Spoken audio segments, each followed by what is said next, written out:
Jadi cerita ini tuh menimpa driver, supir mobil jenazah yang emang biasanya dia tuh apa ya, kayak nganterin jenazah-jenazah itu ke luar kota.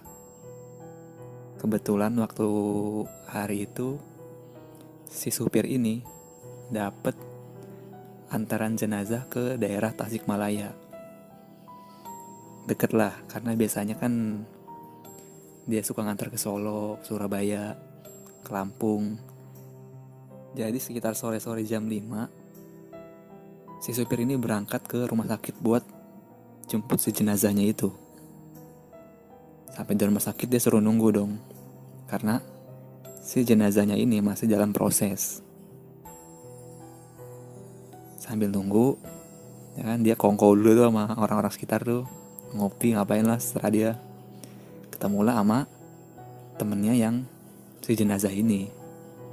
Ceritalah dia kalau si jenazah ini, si almarhum, dia meninggal pas lagi naik motor dalam keadaan mabuk. Padahal udah dibilangin, naik motor jangan mabok-mabokan, karena gak mau ungkit-ungkit keburukan almarhum lagi nih. Gak bagus kan ngomong jenazah. Akhirnya ya udahlah, masih diomongin lagi, gak enak. Akhirnya jenazah itu pun selesai prosesnya. Itu kira-kira jam setengah 6. Jadi jam setengah 6 itu jenazah keluar dari rumah sakit dan langsung masuk ke mobil. Cuman berhubung waktunya berdekatan sama waktu sholat, jadi ya udahlah, sekalian aja mobil jalan setelah sholat maghrib, sekitar jam setengah 7 lah. Mobil jalan awalnya biasa-biasa aja. Biasalah arah Tasikmalaya palingan masuk tol lingkar luar, Cikampek, belok lewat Cipularang arah Bandung.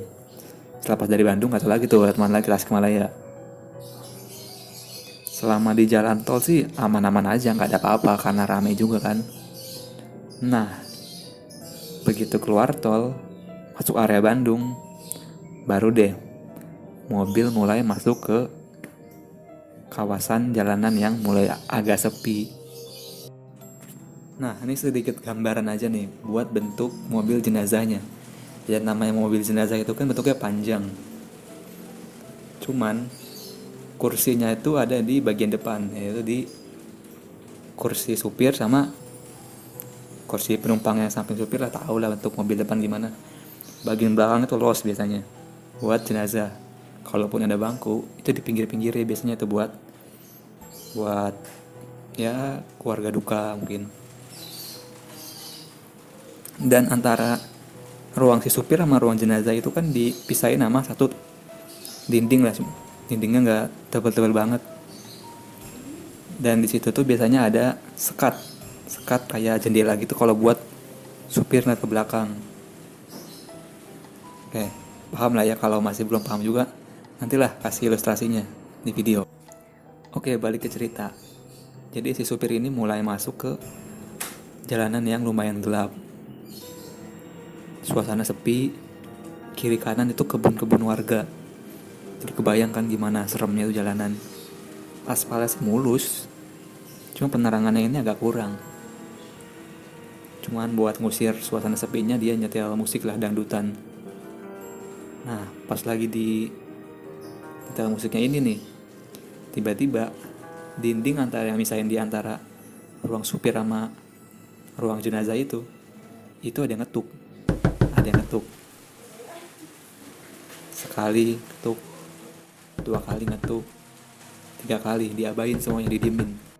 Suara ketukannya tuh kedengeran terus dari arah ruang jenazah, padahal di belakangnya dia itu, di belakang tempat supir, nggak ada siapa-siapa, ya ada si jenazahnya doang sama keranda. Berkali-kali suara ketukan dari belakang itu muncul, tapi si supir tetap diem, nggak mau bereaksi. Didiemin itu suara.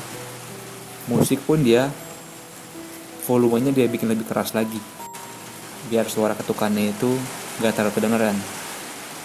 Tapi suara ketukannya malah berubah. Yang tadinya suara ketukan biasa,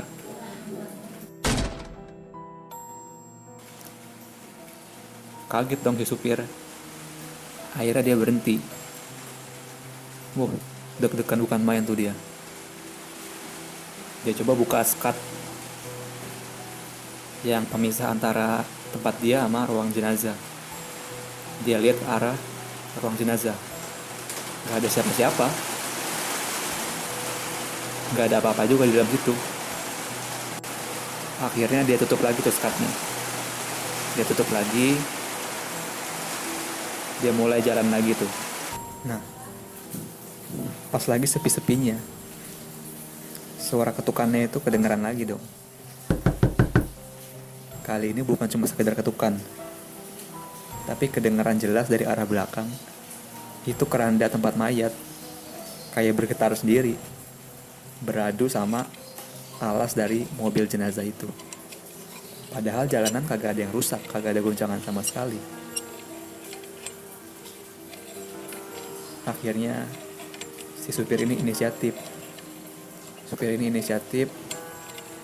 Dia baca doa, habis itu dia ngomong ke arah belakang. Dia ngomong begini, "Pak, saya ini lagi nganterin Bapak. Mohon kerjasamanya ya. Jangan ganggu saya." Gitu kira-kira ucapan si supir. Karena dia tahu yang ganggu ini bukan sembarangan. Bukannya malah reda gangguannya. Setelah si supir bicara gitu, malah makin jadi. Sekarang bukan cuma suara goncangan atau suara ketukan, tapi mulai kedengeran dari belakang itu ada suara seperti orang ngerintih kesakitan dan sedikit-sedikit nangis. Suaranya jelas laki-laki, dan mau segede apapun dia nyetel musik, itu suara tetap kedengeran seolah-olah ada di sampingnya sendiri. Akhirnya karena penasaran, si supir buka lagi skat. Lihat ke arah belakang, gak ada apa-apa, tapi suaranya masih ada. Sialnya, pas sekatnya mau ditutup, dia fokus nyetir lagi. Sekatnya macet. Akhirnya mau gak mau dia ngelanjutin perjalanan dengan keadaan sekat antara pemisah dia sama ruang jenazah itu kebuka. Jadi kalau misalnya dia itu ngeliat ke arah spion tengah, itu dia langsung ngeliat ke arah jenazah itu, ke arah keranda. Mau gak mau dia lanjutin perjalanan dengan keadaan kayak gitu. Udah ada suara-suara aneh, suara-suara rintihan. Sekatnya kebuka lagi, dia bisa langsung ngeliat lewat spion. Di tengah suara nangis itu, suara rintihan itu, sambil nyetir, si supir ini ngeliat ke arah spion. Otomatis langsung kelihatan tuh jenazah sama ruangan di belakang dia. Nah, kelihatan di situ ada laki-laki lagi duduk di kursi yang biasanya buat duduk keluarga. Laki-laki itu pakai kaos putih.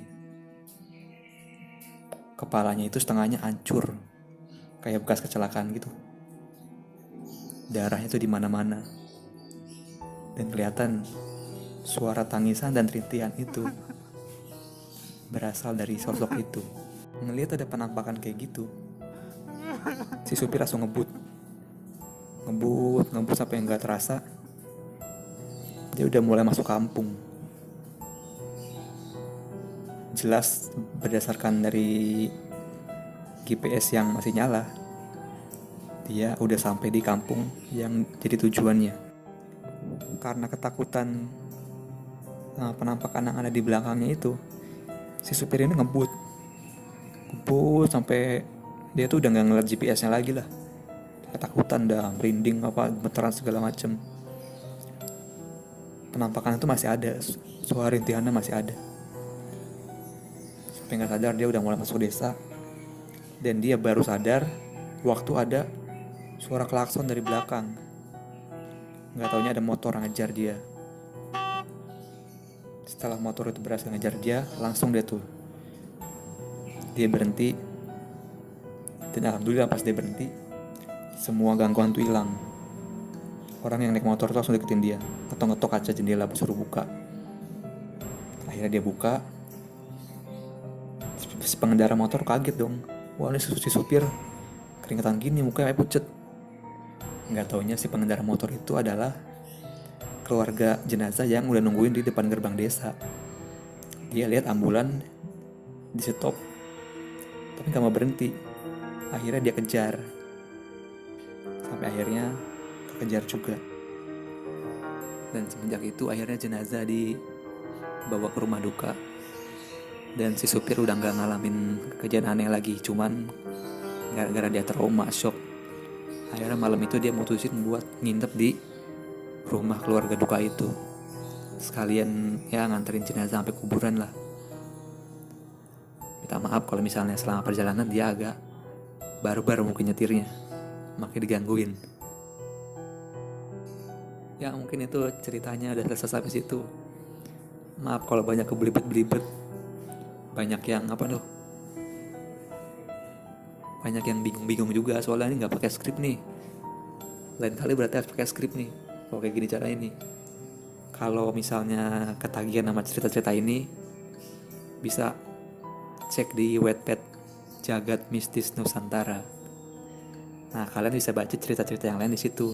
Kalau kalian gak sabar, bisa cek ke Wattpad. Tapi kalau misalnya kalian lebih suka dengerin, ya udah, tunggu gua niat bikin video baru aja.